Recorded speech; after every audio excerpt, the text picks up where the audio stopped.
పోయిన చోటే వెతుక్కోవాలని, అవకాశం ఉన్న చోట వదులుకోకూడదని వైసీపీ అధినేత వైఎస్ జగన్మోహన్ రెడ్డి గారు గట్టిగా ఫిక్స్ అయినట్టు తెలుస్తూ ఉంది. అందుకనే రాయలసీమ మీద ఫుల్ ఫోకస్ పెట్టారు ఆయన. గురువారం నాడు రాయలసీమ దీక్ష పేరుతోటి తను రాయలసీమ ఎత్తిపోతల పథకాన్ని స్టార్ట్ చేస్తే, కూటమి ప్రభుత్వం అధికారంలోకి వచ్చిన తర్వాత చంద్రబాబు నాయుడు గారు రేవంత్ రెడ్డి గారి మాట విని రాయలసీమ ఎత్తిపోతల పథకాన్ని ఆఫ్ చేశారు అంటూ ఆందోళన కార్యక్రమాన్ని ఎంచుకున్నారు. ఇప్పుడే కాదు, రేపు రాబోయే కాలంలో కూడా రాయలసీమలో అనేక కార్యక్రమాలు చేయడానికి వైఎస్ జగన్మోహన్ రెడ్డి గారు డిసైడ్ అయ్యారు. ఎందుకనంటే రాయలసీమ ప్రాంతం ఎప్పుడూ కూడా కాంగ్రెస్కి బలం ఎక్కువ. టీడీపీ కంటే రాయలసీమలో ఎక్కువగా కాంగ్రెస్కి ఎక్కువ సీట్లు వస్తుంటాయి. ఏదో టీడీపీ హవా కొనసాగిన ఒక 2-3 ఎలక్షన్స్ మినహాయిస్తే 1982లో టీడీపీ పెట్టారు, 83లో టీడీపీ హవా కొనసాగింది, తర్వాత కూడా 1-2 సార్లు టీడీపీ హవా కొనసాగింది. కానీ మేజర్గా ఎలక్షన్స్లో టీడీపీ కంటే కొన్ని సీట్లు కాంగ్రెస్కి ఎక్కువ వస్తుండే. వైఎస్ రాజశేఖర రెడ్డి గారికి రాయలసీమలో కొద్దిగా బలగం ఎక్కువ కాంగ్రెస్ పార్టీలో. తర్వాత కాంగ్రెస్ పార్టీ పొలిటికల్గా కిల్ అయిపోయిన తర్వాత రాజశేఖర రెడ్డి గారి మరణం తర్వాత జరిగిన పరిణామాల్లో వైఎస్ జగన్మోహన్ రెడ్డి గారు వైసీపీ పెట్టిన తర్వాత కాంగ్రెస్ ఓట్ బ్యాంక్ అంతా కూడా వైసీపీ వెనకాలకి ర్యాలీ అయింది.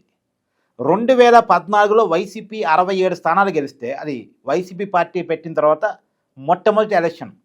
ఆ 67 సీట్లలో కూడా 80% సీట్లు రాయలసీమ ప్రాంతంలోనే వైసీపీకి వచ్చాయి. ఎక్కువ సీట్లు రాయలసీమ ప్రాంతంలోనే వచ్చాయి. 2019 ఎన్నికల్లో కూడా 2019 ఎన్నికల్లో వైసీపీకి 151 సీట్లు వస్తే రాయలసీమలో దాదాపుగా క్వీన్ స్వీప్ చేసినట్టు. టీడీపీ కేవలం 3 స్థానాలే వచ్చాయి. మొత్తం రాయలసీమలో 52 స్థానాలు ఉంటే కేవలం టీడీపీ 3 స్థానాలు మాత్రమే 2019 ఎన్నికల్లో గెలిచింది. కుప్పం చంద్రబాబు నాయుడు గారు, హిందూపురం బాలకృష్ణ గారు, ఉరవకొండ పయ్యావుల కేశవ గారు, ఈ 3 స్థానాలు మాత్రమే టీడీపీ గెలిచింది. అందులో కుప్పం చంద్రబాబు నాయుడు గారి కోట, హిందూపురం ఎప్పుడు టీడీపీ కోట, నందమూరి కోట, అక్కడ నుంచి బాలకృష్ణ గారు గెలిచారు. సో కంచు కోటలు గెలుచుకున్నారు తప్ప మిగతా అన్ని స్థానాలు కూడా వైసీపీ గెలిచింది. కానీ 2024 ఎలక్షన్స్ వచ్చేసరికి వైసీపీ బోల్తా పడింది. కడప జిల్లాలో, అంటే ఉమ్మడి జిల్లాల వారీగా చెప్తున్నా, కడప జిల్లాలో మొన్న 2024 ఎన్నికల్లో 3 స్థానాలనే వైసీపీ గెలిచింది. అదే 2019 అయితే కడప జిల్లా క్వీన్షిప్ మొత్తం వైసీపీ. కడప జిల్లాలో ఉన్న 10కి 10 స్థానాలు వైసీపీ గెలిచింది. కానీ మొన్న ఎన్నికల్లో మాత్రం జగన్మోహన్ రెడ్డి గారి సొంత జిల్లా కడప జిల్లాలో కేవలం 3 స్థానాలే వైసీపీ గెలిచింది. కర్నూలు జిల్లాలో 2 స్థానాలు మాత్రమే గెలిచింది. కర్నూలు జిల్లాలో 14 అసెంబ్లీ స్థానాలు ఉన్నాయి, కేవలం 2 స్థానాలు మాత్రమే వైసీపీ గెలిచింది. ఉమ్మడి అనంతపురం జిల్లాలో అసలు వైసీపీ ఖాతా కూడా తెరవలేదు, ఒక్క స్థానం కూడా గెలవలేదు. ఉమ్మడి చిత్తూరు జిల్లాలో కూడా ఒక 2 స్థానాలు మాత్రమే, అది కూడా పెద్దిరెడ్డి సోదరులు గెలిచారు వాళ్ళు. సో మొత్తంగా మొన్న ఎన్నికల్లో వైసీపీ బోల్తా పడింది. కూటమికి మెజార్టీ స్థానాలు వచ్చాయి. సో రాయలసీమలో వైసీపీ బలం పడిపోయింది జగన్మోహన్ రెడ్డి గారి వైఖరి ఫలితంగా, జగన్మోహన్ రెడ్డి గారి పరిపాలన నచ్చని ఫలితంగా. కాబట్టి సహజంగా టీడీపీ వ్యతిరేక ఓట్ బ్యాంకు, ఈ బీజేపీ వ్యతిరేక ఓట్ బ్యాంకు రాయలసీమలో ఎక్కువ ఉంటుంది, కాంగ్రెస్ అనుకూల ఓట్ బ్యాంకు రాయలసీమలో ఎక్కువ ఉంటుంది. ఆ ఓట్ బ్యాంకు ఎప్పటికైనా తన వెనక్కి వస్తుంది, గట్టిగా ప్రయత్నం చేస్తాయని జగన్మోహన్ రెడ్డి గారు నమ్ముతున్నారు. ప్రధానంగా పోయిన ఎన్నికల్లో రాయలసీమలో ప్రధానంగా ఉండే రెడ్డి సామాజిక వర్గం జగన్మోహన్ రెడ్డికి దూరమైంది.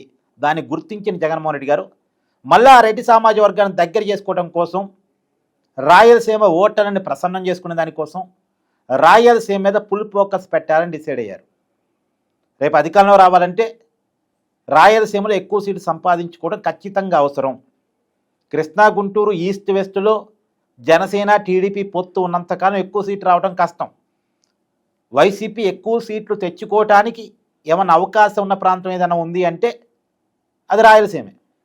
కాబట్టి రాయలసీమ మీద ఫుల్ ఫోకస్ పెట్టాలి, మేజర్ సీట్లు సంపాదించాలి.